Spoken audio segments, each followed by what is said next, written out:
Bismillahirrahmanirrahim. Qala al-muallif rahimahullahu ta'ala wa nafa'ana bihi wa bi'ulumihi fi taraini amin amin ya rabbal alamin. Wa kana lan ana sapa Ali radhiyallahu an, Sayyidina Ali radhiyallahu an. Yaqulu hale ngucap sapa Sayyidina Ali, ala tastahyuna ala tagharawna. Ala tastahyuna ana ta ora isin sira kabeh. Ala tagharawna ana ta ora cemburu sira kabeh. Yajruku ndadekake sapa ahadukum salah suwiji sira kabeh imra'atahu ing bojo wadone sira kabeh, bojo wadone wong, takhruju ing metu fa'il yang kedua sapa imro'ah bainar rijali ing dalem antarane pira-pira wong lanang, tanduru hale ningali sapa imro'ah ilaihi maring rijal, wa yanduru nalan ningali sapa rijal ilaihi maring imro'ah. Jadi kata Sayyidina Ali, apakah kalian enggak malu?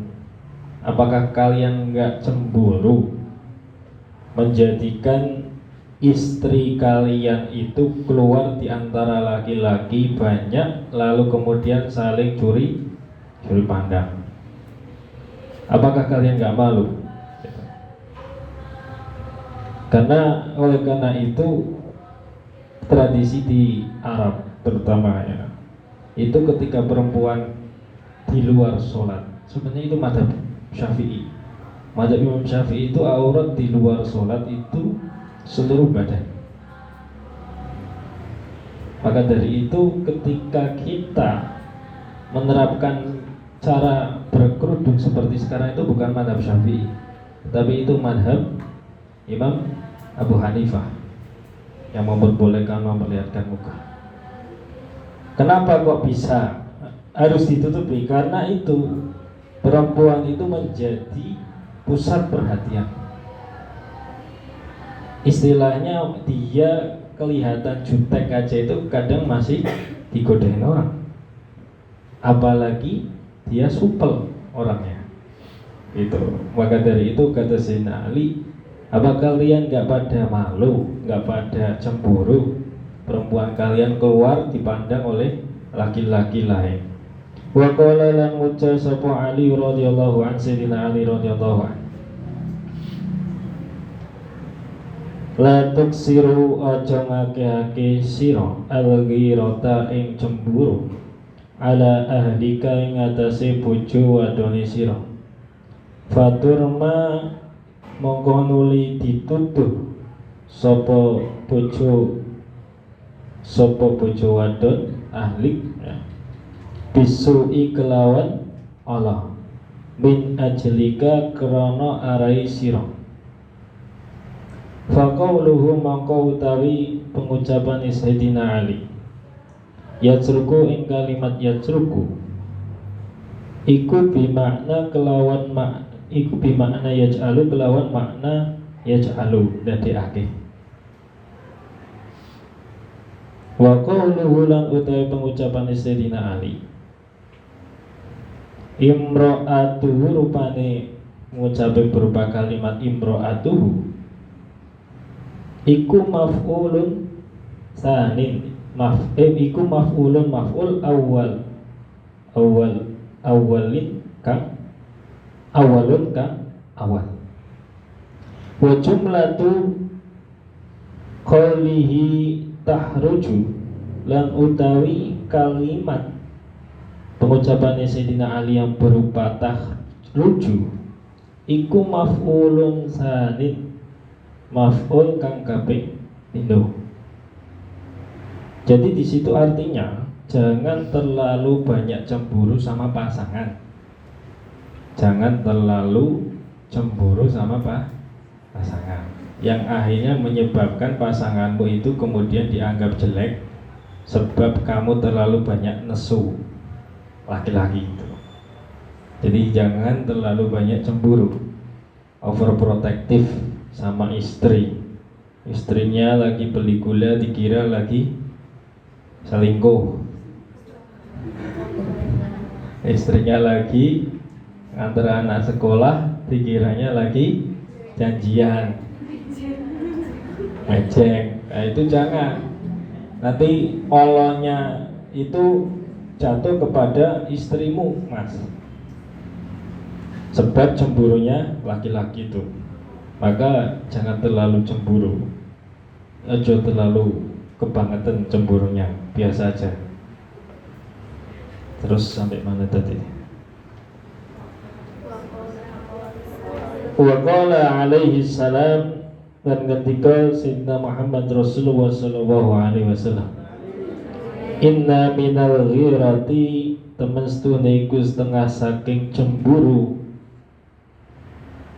ma ana barang yuhibbuhu kang temen ing ma sinten Allahu Gusti Allah.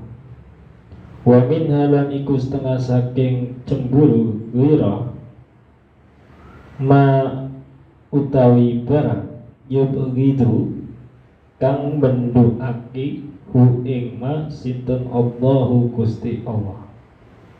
Jadi dari sisi cemburu itu ada yang disukai oleh Allah, ada yang dibenci oleh Allah.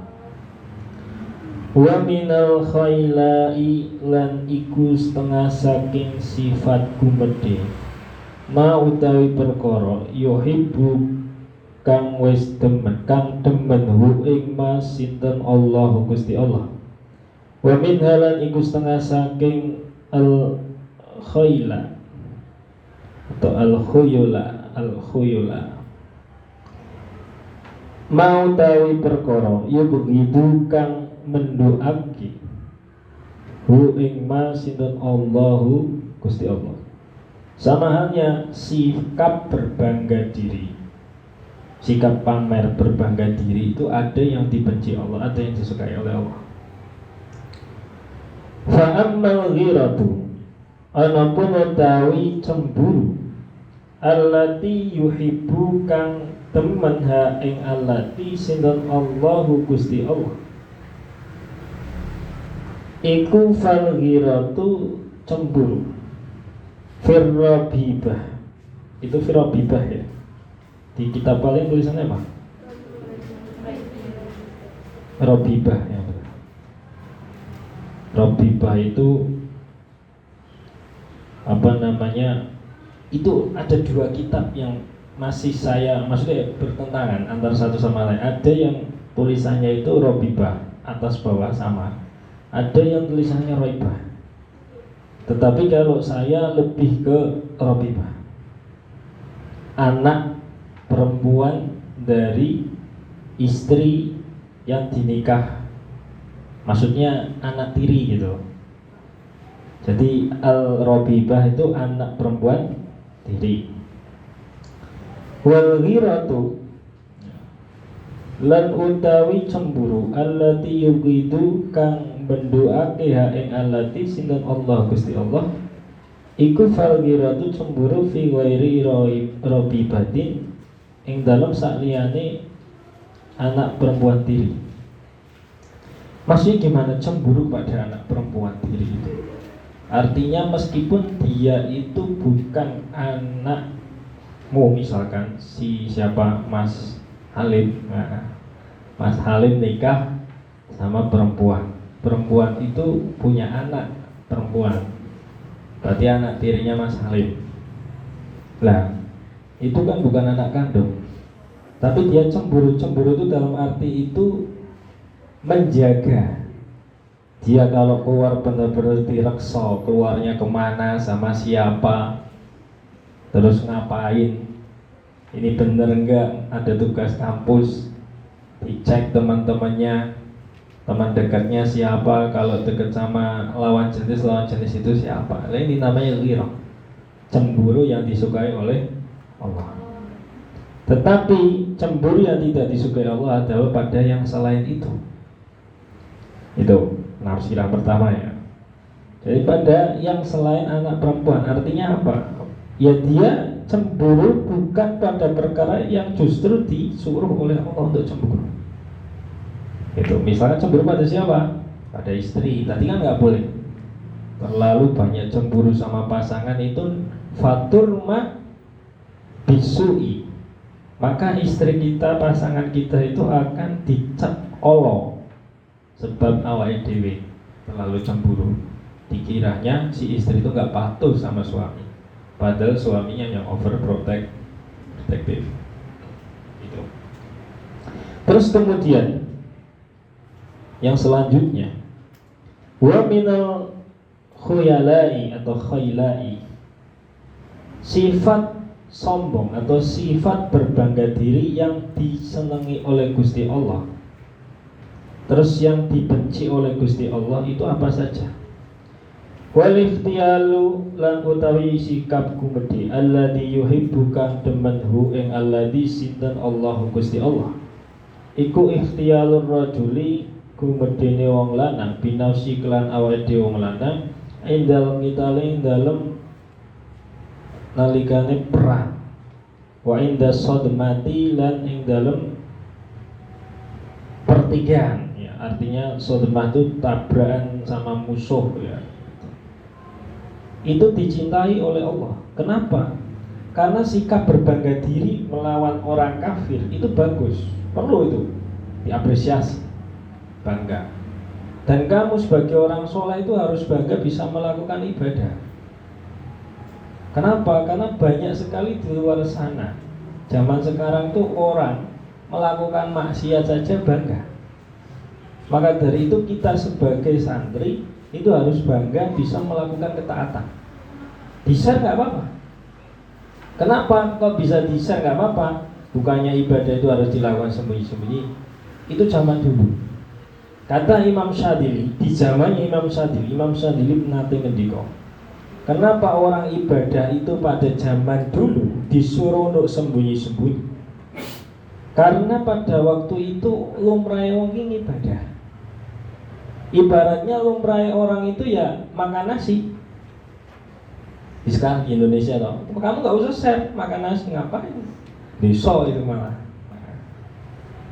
Tapi kalau kamu makan pizza mesti di-share, nggak status pizza. Atau makan spaghetti misalnya. Beda halnya ketika dulu saya di Tunisia dan teman-teman, ketika kita makan nasi kita share, ada status. Kenapa? Karena langka itu.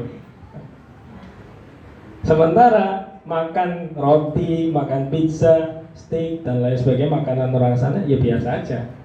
Kalau kita share malah besok, gitu. Ibaratnya gitu analoginya. Nah, kenapa ibadah zaman dulu itu dilakukan sembunyi-sembunyi, nggak boleh di-share? Karena lumrah orang pada waktu itu ibadah. Gitu. Sementara kalau di zaman sekarang lumrah wong nglakoni maksiat. Oleh karena itu, ya kalau kamu maksiat nggak usah di-share, lumrah. Tapi kalau ibadah di-share, apalagi diniati dakwah. Makanya ngaji seperti ini di-share bagus. Saya lihat ada postingan video-video itu, nah itu yang edit luar biasa itu. Itu perlu itu. Kalau bisa lebih komprehensif lagi ketika nyari konten ya untuk meremehkan, misalkan kayak Pak Jalal lagi ngajar itu ada rekamannya nggak apa-apa ya, dijadikan sebagai konten di media apa itu namanya Al-Farabi apa Hikmah Darun Najah ya itu perlu zaman sekarang karena sekarang kemaksiatan dilakukan secara terang-terangan, maka kebaikan nggak boleh dilakukan secara sembunyi-sembunyi. Kita harus pamer, kita bisa sholat, kita bisa taraweh, terus kita bisa ngaji seperti ini, nikmat. Itu loh. Apalagi di bulan Ramadan, nggak apa-apa dengan niat untuk dakwah, bukan untuk berbangga diri. Tetapi kalau kita pakai teori ini, kita berbangga diri boleh. Karena apa? Ini ibadah. Gitu. Nah, apa yang nggak boleh? Wal ikhtiyalu ala utawi sikap kumedi alladhi yubiduka menduake ing alladhi sinten Allah Gusti Allah. Al-ikhtiyalu iku sikap kumedi fil batiling dalam perkara batil maksiat. Nah ini sikap berbangga diri kamu bisa pacaran itu fil batil, Al-ihtiyal alladhi yubghiduhu. Sikap berbangga diri yang bisa membuat Allah itu murka. Kamu mondok statusmu sebagai santri perlu bangga. Kamu bisa ngaji ukudul ujian bangga. Mau di kampus saja kadang ada mahasiswa, dia cuma comot satu paragraf atau mungkin satu kalimat dari buku yang dia belum tentu pernah lihat bukunya. Itu dia bangga. Nah kita ngaji ini udah hampir berapa tahun ini? 2 tahun. Bangga kamu harus. Nanti kalau bikin kita selesai insya Allah bikin tasyakuran, bangga sebagai bentuk syukur kita kepada Allah bisa istiqomah sampai selesai. Itu. Nah, sementara al-ikhtiyal alladhi yubghiduhu huwa adalah al-ikhtiyal fil batin. Melakukan kemaksiatan kita harus nggak boleh di-share. Maka dari itu ketika dulu zaman Nabi Muhammad masih sugeng, ada seorang sahabat yang melakukan zina. Lalu kemudian dia curhatkan, ya Rasul, saya telah qad zana itu. La rubbama tuqabbiluha. Enggak, mungkin kamu cuma nyium si perempuan itu. La ya Rasulullah. Tidak ya Rasul, tetapi saya benar-benar zina. Enggak, kamu tuh paling senggolan. Enggak ya Rasul, saya itu benar-benar zina. Ya udah, kalau kamu zina, kamu kena hukum. Artinya apa? Kalau kita melakukan kemaksiatan sudah cukupkan kamu dan Allah saja yang tahu.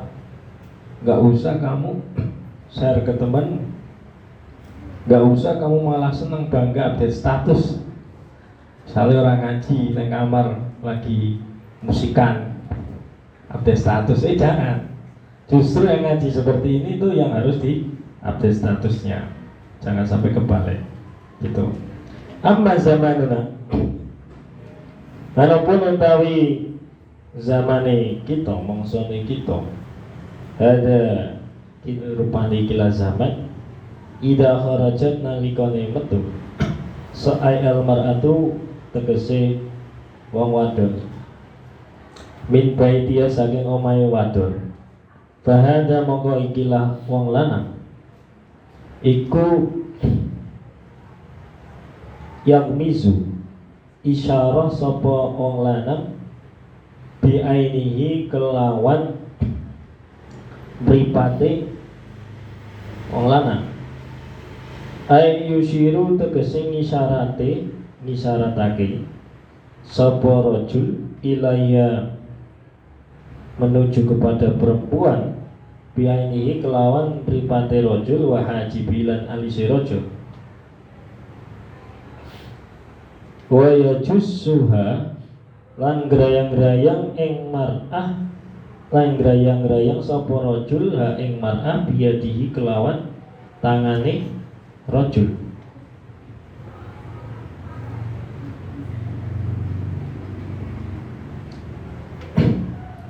Ini di sini dikatakan di zaman penulis kitab ini ngendika bahwasanya zaman kita sekarang itu kalau ada perempuan keluar rumah itu laki-laki itu pada melakukan catcalling lah biasanya kalau sekarang itu.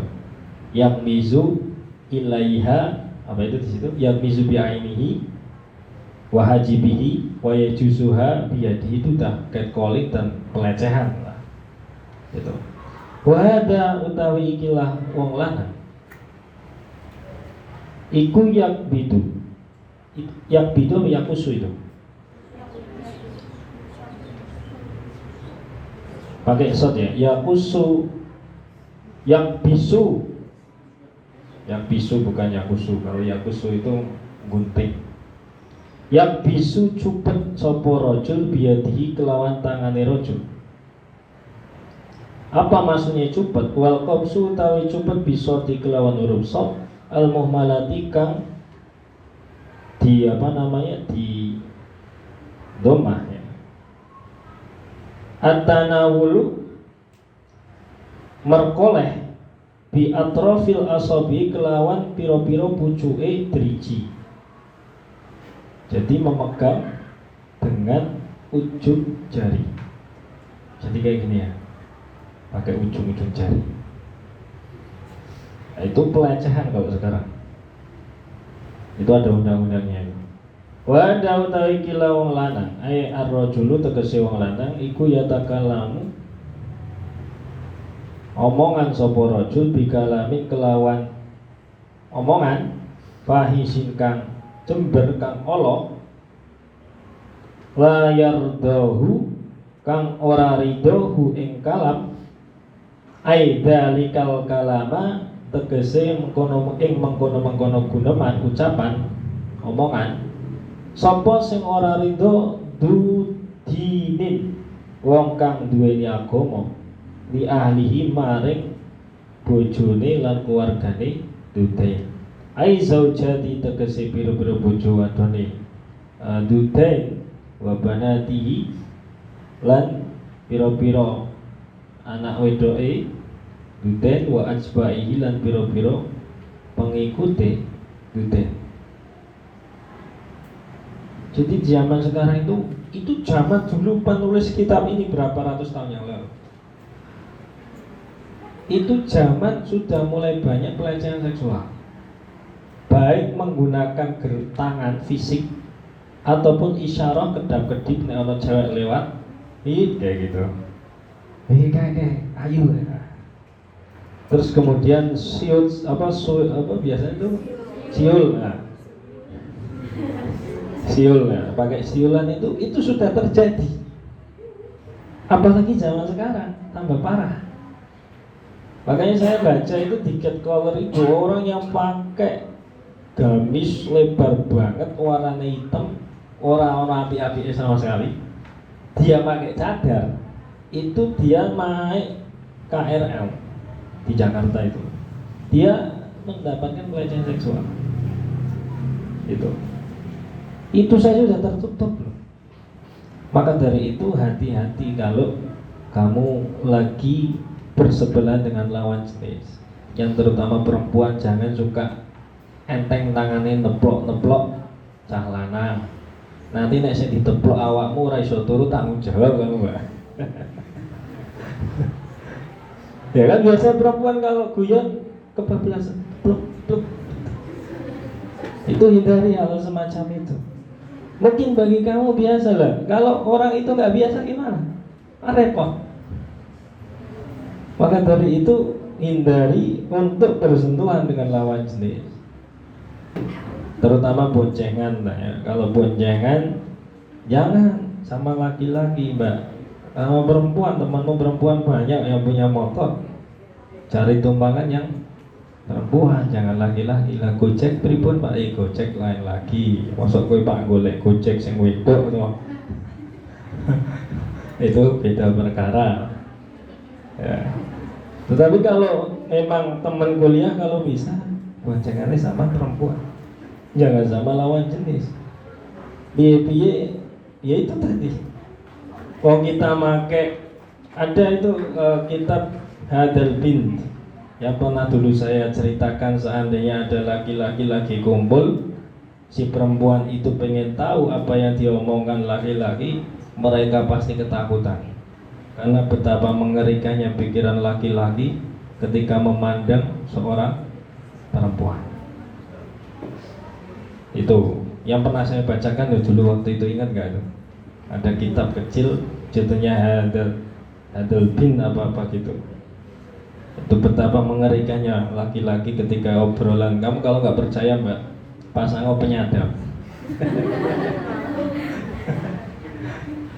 Pasang penyadap lagi cangkruan di warung kopi di mana, kalau ngobrolin cewek mesti nanti lama-lama, pertama yang wajar-wajar, nanti lama kelamaan yang nggak wajar keluar.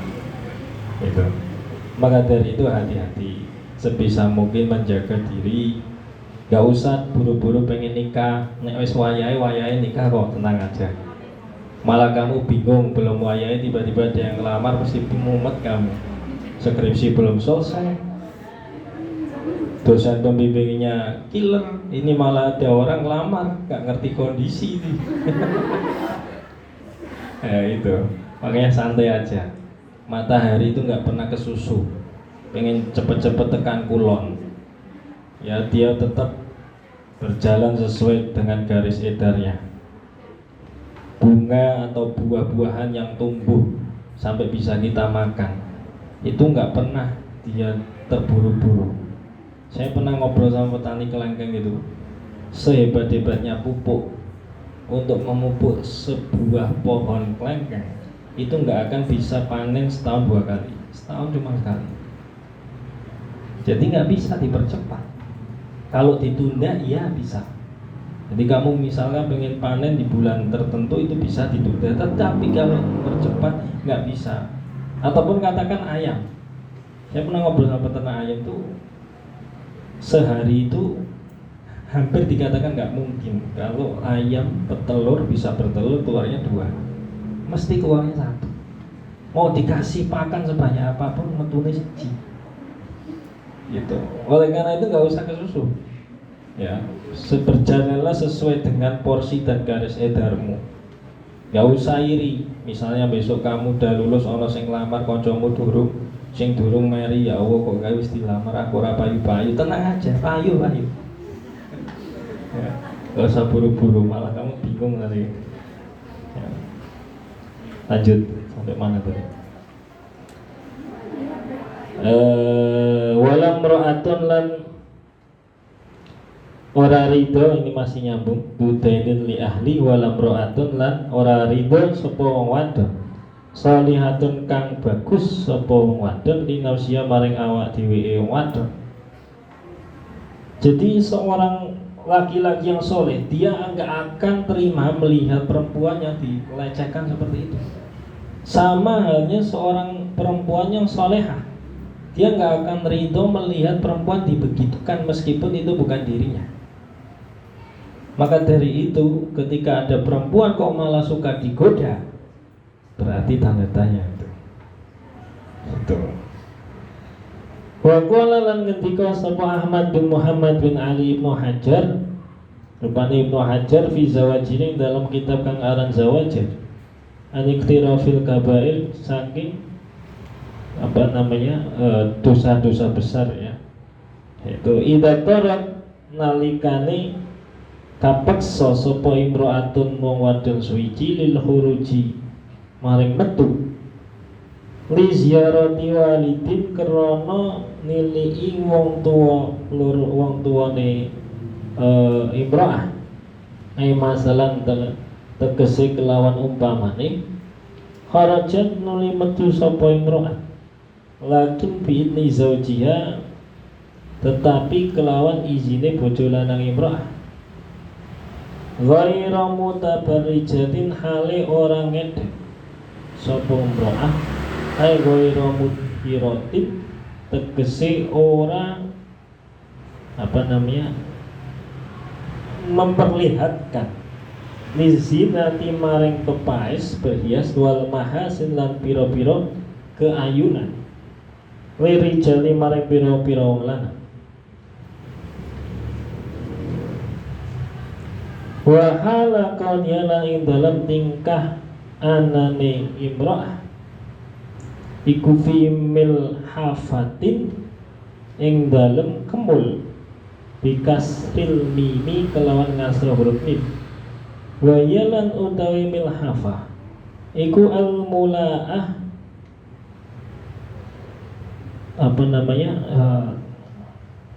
kain yang membungkuslah allati taltahifu kang kemulan biha kelawan alati kelawan kain sapa almar'atu wong wadon wasikhatin kang kotor apa almalaah tamil hafa bikasrini sini kelawan ngasra huruf si iku ismu fa'ilin, jadi isim fa'il.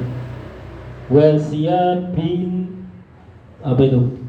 badlatin, dan piro-piro baju atau dodot yang jelek ya.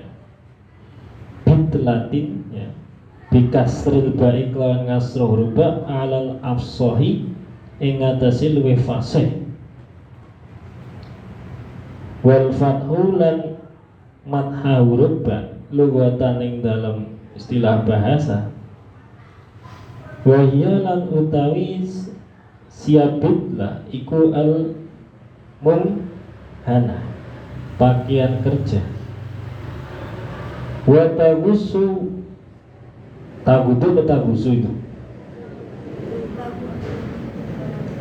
Wa tawuddu lan ngrekso sapa imro'ah tarfaha ing pinggire atau pinggire mata, pelirian mata, tarful ain ya. Artinya peliriane lah bahasanya gampangnya. Pelirik, tau pelirik enggak kamu? Melirik ya, gitulah pokoknya. Tarfiya ing peliriane wong wadon bisukunir ra'i kelawan nyukun huruf ra. Fi masyiha ing dalem lumakune imro'ah. Wala tandurulan ora ningali sapa almar'ah tegese almar'atu wong wadon. Yaminan ing arah tengene wala shimalan lan arah kiwane. Wa illa lamun ora takun ono iku kadalika bi'idni zawjiha ila akhirih bi'an khalafat gambare nyento nulayani sapa mar'ah al-madkura ing mengkono-mengkono tinutur. Kanat mongko ono sapa imro'ah iku asyatan durhaka lillahi maring Gusti Allah wali rasulihi lan maring utusane Gusti Allah wali zaujia lan bojo lanange wadon. Jadi kalau seorang perempuan dia katakanlah pengen menjenguk kedua orang tuanya ya, dia pengen milih orang tuanya, terus kemudian dia itu keluar rumah, maka keluar rumahnya dia harus melalui izin dari suami, dan nggak boleh keluar rumah itu dia dalam keadaan maca, dalam keadaan bersolek, dalam keadaan berhias. Kalau bisa pakai baju yang jelek, di sini malah lebih parah bahasanya, milhafah, kemul, ngerti kemul ya, selimut sing ora gendah bentuke ya. Gugupe. Terus yang sudah jelek pokoknya saelek-eleke baju. Ya. Itu lebih baik seperti itu. Ya. Dan dia tidak boleh pelirak-pelirik. Nek jalan kayak gini nunduk. Jangan, nah ini yang sering saya temukan mahasiswi terutama kalau di kampus itu kalau jalan itu pelirik, mencari mangsa. Ada di situ yang kayak gitu. Ya itu belum tahu, sekarang kan udah ngaji jadi udah tahu ya. Kalau jalan besok diluruskan pandangannya, terus tangannya kurangi teplak-tepluk sama temen laki-laki ya. Kalau bonceng sama laki-laki ya pikir 2 kali kalau bisa nyari yang sama-sama perempuan. Nah jika tidak seperti itu, dia ibaratkan keluar rumah nggak izin suami, atau katakan izin sama suami tapi dia berhias berlebihan, pakai baju berlebihan, apalagi ketat, terus jalannya pelirak-pelirik, apa yang terjadi? Dia dianggap telah bermaksiat kepada Allah, kepada Rasulullah, dan kepada suaminya. Maka dari itu besok ya, kamu kalau jadi istri, kalau bisa jangan kebalik. Kebaliknya gimana? Kamu keluar rumah itu pakai pakaian bagus, tapi kalau di dalam rumah pakai blaster bodol ya. Jangan. Kalau bisa, kalau bahasanya guru saya dulu waktu ngajar kitab-kitab yang berkaitan dengan adab suami istri, perempuan itu nek iso atang-atang, ngerti atang-atang? Atang-atang itu udah pasrah sama laki-laki, sama suaminya, tugasnya melayani, nggak usah nyuci piring, nggak usah nyuci baju, nggak usah ngapa-ngapain. Itu artinya apa? Bener-bener itu perempuan dalam kondisi yang memang dienaki seperti ratu. Karena tugas mencuci baju, nyuci piring itu tugasnya laki-laki. Nah, senang nggak kamu? Jadi besok kamu nggak boleh terlalu gimana-gimana. Nah, itu jangan kebalik. Maka dari itu si istri berhak meminta ujroh, meminta upah. Nyusoni anak itu bukan tugas seorang istri, tugas seorang suami. Boleh ke ibu susuan kan gitu. Tugasnya suami mencucikan baju. Nanti suaminya sibuk, ya boleh pembantu. Kalau nggak cocok dengan pembantu ya pakai robot. Enak loh. Itu. Jadi kalau seperti itu enak. Nah, kalau misalkan Pak lah ini kita dilalanya yo pas-pasan, bayo nek pas-pasan kerja sama. Kalau itu kan tadi tugasnya suami lah. Kalau istri mau turun tangan itu lebih baik. Pahalanya lu akeh Mbak, karena kamu melakukan sesuatu yang bukan kewajibanmu. Kamu mau melakukan itu, ganjaran pun luwe. Nah, gitu. Makanya kayak Ramadan sekarang ini, entah kalian jadi pengurus pondok yang mempersiapkan konsumsi untuk teman-teman takjil, atau besok kamu jadi ibu rumah tangga yang mempersiapkan makanan untuk keluargamu, diniati untuk iftar shaimin, untuk in'amus shaimin, memberi makan orang-orang yang berpuasa, sehingga berkah. Capeknya kita itu berkah, dan itu memang realita kehidupan. Jadi yang namanya kalau kita itu enggak patriarkis sebagai laki-laki, itu perempuan itu senangnya piye? Makan langsung cuci piring sendiri, nggak usah nyuruh, mah tolong cuci ke. Nah, tahu-tahu dapur sudah bersih, tahu-tahu pakaian sudah rapi, ya. Bojomu senang mas, gitu. Ya, saya ngomong kayak gini karena saya praktek, nggak cuma ngomong. Saya di rumah seperti itu, saya bagian rumah tangga. Kalau saya lagi slow ya saya lakoni. Dan saya di rumah kesepakatan sama istri kita nyuci piring sendiri-sendiri karena saya nggak mau merepotkan kamu, dan kamu juga nggak perlu istilah yang anu saya. Jadi kita sendiri-sendiri makan, cuci piring sendiri, taruh sendiri. Jadi selesai. Jadi nggak ada piring ini dicucikan istri semua, kasihan kayak gitu. Sedang ngurus anak, ngurus rumah, ngurus benda. Makanya jangan jadi model laki-laki yang patriarkis, memandang bahwa perempuan itu urusan domestik semuanya perempuan. Ya kita bagi tugas. Itu baru namanya kamu lulusan sarjana. Itu kita lanjutkan. Sampai mana tadi itu? Wakola wasihotin dan wusufi masyawatan dulu wa illa katan asyatan misalnya wahukia lan diceritakan apa anau temestune kelakuan iku mati sopo imro'atun wong wadon mutabarrijatun kang ngedeng aimu berisatun tegesi berhias lizinati, memperlihatkan lizinati maring pepaes masyatan kang melaku baina rijali dalam antarane piro-piro lanang. Faro'a mongko ningaliha ing imro'ah sapa ba'du ahliha setengah keluargane imro'ah finnaumi dalam turu wakot uridon lan temen-temen dipentokake Allah ing atase Gusti Allah fi siyabin ing dalem pira-pira pakaian rukokin kang tipis bidomir ra'i kelawan dhammah huruf ra. Itu naibul fa'ilnya Allah. Jadi opo alallahi. Ya. Fa itu apa itu? Fahabat ya. Habai habu meniup ya. Fahabat mongko meniup apa rihun angin. Fakasyafat mongko menyibak apa angin ha ing imro'ah ing siap pakaian.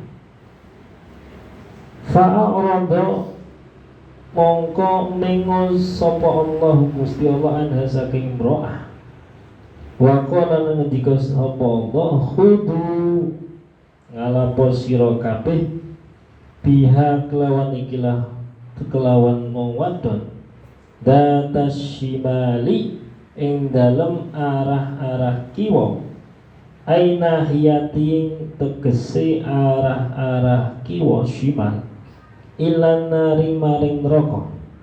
Fa inna krana temestune ikilah wong wadon ay hadil mar'ata tegese ikilah wong wadon iku kanat ana sapa hadil mar'ah iku minal mutabarrijati setengah saking pira-pira wong kang ngedek, wong kang berhias, ilmu berhizati tegese pira-pira wong kang memperlihatkan lizinati maring pepaes maring berhias wal muhsinati lan wadon kang ayu-ayunan kemayu maksudnya lil masyi krana lumaku fit dunya ing dalem dunya. Jadi di sini diceritakan ada seorang perempuan yang dia itu meninggal dunia. Tetapi si perempuan ini punya kebiasaan pakai baju tipis, ketok, ngetok kelekuan tubuhnya, terus kelambine seneng kolak ning TikTok, golek sing tipis, entah alasan apa ya. Terus tiba-tiba dia kalau jalan itu angin langsung blak ketok. Pemane kalau di depan UIN itu di depan masjid yang sebelah sana ini rada banter itu kan. Nah, itu ketok.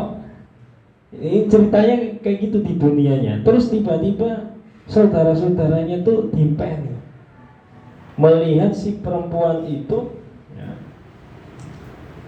diperlihatkan sama Allah itu benar-benar dipermalukan.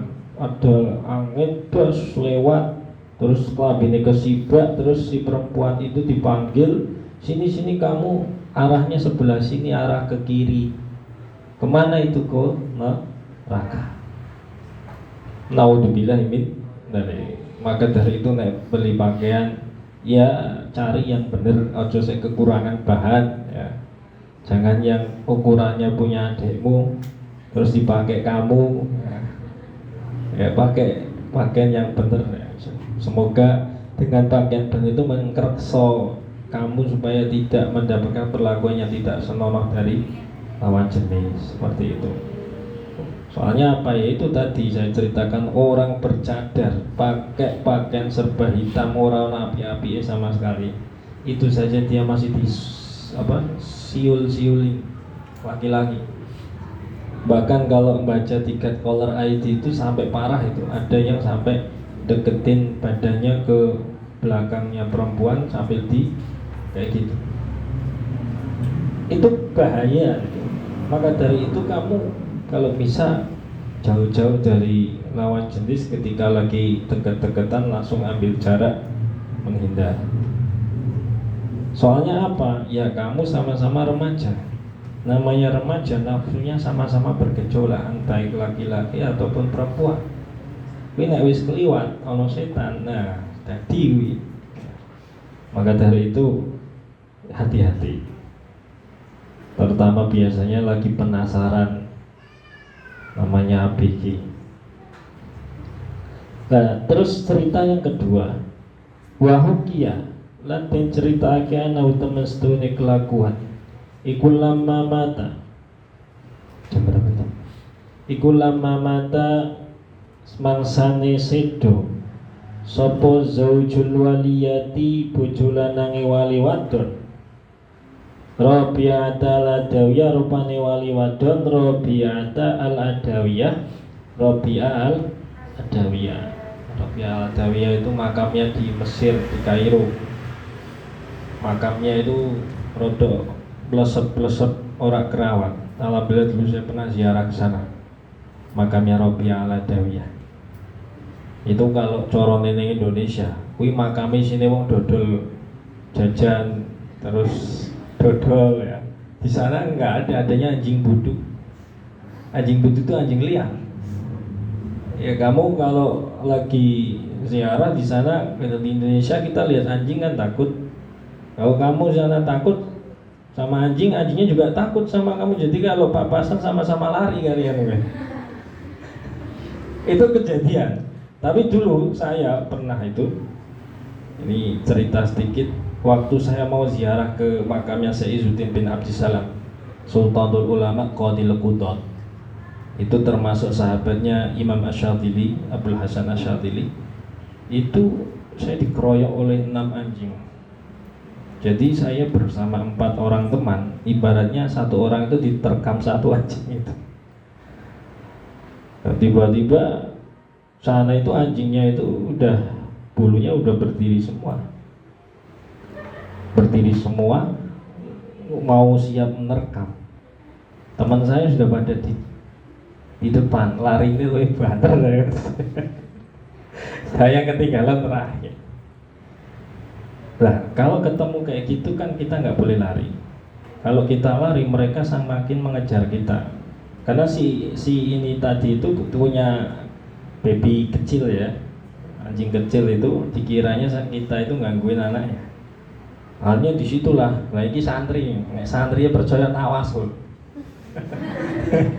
Saya tawasul, ya Imam, saya Izzuddin bin Abdussalam, saya mau ziarah panjenengan niat ikhlas. Lillahi ta'ala, kalau demen kali panjenengan tolongi kula. Tiba-tiba itu percaya nggak percaya, tak ngene, jadi saya mandeng ya anjing ini tak ngene, tak mandeng matanya. Tiba-tiba itu lempuruk itu, bulunya yang tadinya berdiri langsung lemes, dia balik ke tempat asalnya dia. Langsung aku temanku udah tanya apa ini makam, kenapa kenal ditinggalin di belakangnya sendiri gitu. Nah, di Mesir itu banyak makam-makam yang kita ngaji kitab yang kayak Imam Jalaluddin As-Suyuti, terus Ibnu Hajar Al-Asqalani, itu makam-makamnya kalau di Indonesia itu koyone wah luar biasa ramai. Tapi di sana itu kayak makamnya Syekh Ibnu Hajar Al-Asqalani, itu jadi tempat sampah. Jadi saya itu ziarah, wis bangunannya hancur-hancuran. Di sana pada anjing liar, sini tuh ada sampah, habis dibakar-bakar. Ya tahlilannya di situ. Karena makamnya ada di depannya. Itu. Maka dari itu pernah tapi ada pertanyaan gini, kenapa ulama Mesir itu kok makamnya banyak yang nggak kerawat? Kalau kita dalam tradisi kewalian, itu mereka itu pengen humul itu mereka pengen tidak diketahui oleh orang keberadaannya. Mungkin itu sebagai jawaban terhadap makam Mesir, makam ulama yang ada di Arab sana itu banyak yang tidak terurus dengan baik seperti halnya di Indonesia.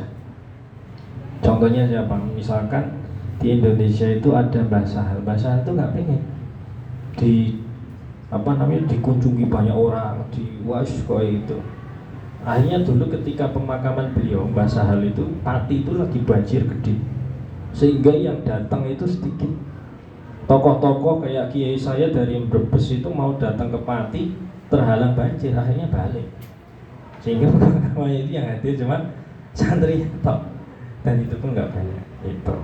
Itulah wali lah. Ini Robiah Al-Adawiyah ini termasuk wali perempuan ya.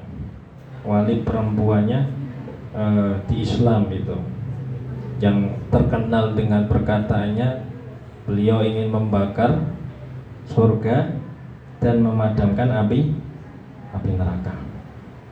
Nah, tak ceritani ya, ini teasernya aja karena dawa nih tiap saya. Ya, jadi teasernya itu beliau itu meninggal oleh suaminya. Terus kemudian di situ ada para ulama dan wali-wali yang takziah, minta izin. Hanya Robiah Al-Adawiyah memberikan izin, mereka masuk. Robiah langsung masuk ke dalam, ngobrolnya di belakang satir. Terus si Robiah ini diomongi sama salah satu dari kumpulan ulama itu. Ya wali istilahnya, ini bojomu saiki wis ora ono, wis sedo. Apa kamu nggak pengen nikah lagi? Terus Rabbi Al-Adawi nanya, emang siapa di antara kalian yang mau menikahi aku? Ya di antara orang yang paling hebat di golongan kita sekarang ini ya ini Imam Hasan Al-Basri gitu. Ya sudah, kalau mau nikahi aku punya syarat. Jawab dulu 4 pertanyaanku gitu. Ini dikasih 4 pertanyaan. Dijawab juga sama Imam Hasan Basri, terus dibalikkan lagi pertanyaan. Kalau seandainya nasib saya itu tidak ada yang menjamin besok saya bakal masuk surga apa neraka, amal saya bakal diterima atau tidak, saya bakal bahagia atau enggak, saya bakal disiksa atau enggak, terus ngapain aku menyibukkan diri untuk memilih suami? Jadi Imam Hasan Al-Basri ditolak dengan cara yang sangat elegan. Bagaimana mungkin aku mau nikah lagi sementara nasibku besok aja nggak ada yang tahu. Kalau kamu bisa jamin nasibku, nggak apa-apa, aku nikah sama kamu gitu. Tapi Rabbi Al-Adawi yang memilih sampai meninggal hanya beliau menghabiskan dirinya untuk berkhidmah ibadah kepada Allah Subhanahu wa ta'ala. Jadi bukan hal yang nggak mungkin, bukan hal yang mustahil perempuan itu menjadi orang solehah yang dekat dengan Allah Subhanahu wa ta'ala. Banyak sekali ulama-ulama perempuan seperti Fatimah bintu Syati yang punya tafsir di Mesir yang sangat terkenal, itu juga beliau perempuan. Terus kemudian yang menyarahi Al-Ibanah fi Usuli Diyanah, salah satu syarah penjelasan paling detail itu dari ulama Mesir juga perempuan. Jadi bukan hal yang mustahil perempuan itu bisa pinter, Mbak, tenang aja. Tak belani kamu di sini. Jadi gitu ya. Insya Allah kita lanjutkan pada pertemuan selanjutnya. Saya minta teman-teman semua komitmen di sini ibadah bareng-bareng, ngaji bareng-bareng. Temannya yang lagi lupa mungkin atau enggak semangat, minta tolong mas-masnya nyemangati teman-temannya. Barangkali lagi kenapa atau lagi putus sama pacarnya, lagi galau, itu didekati ya tetap bisa ngaji gitu ya. Lebihnya dari saya cukup, mohon maaf apabila ada salah kata. Wa a'lam bishawab. Assalamualaikum warahmatullahi wabarakatuh. Waalaikumsalam.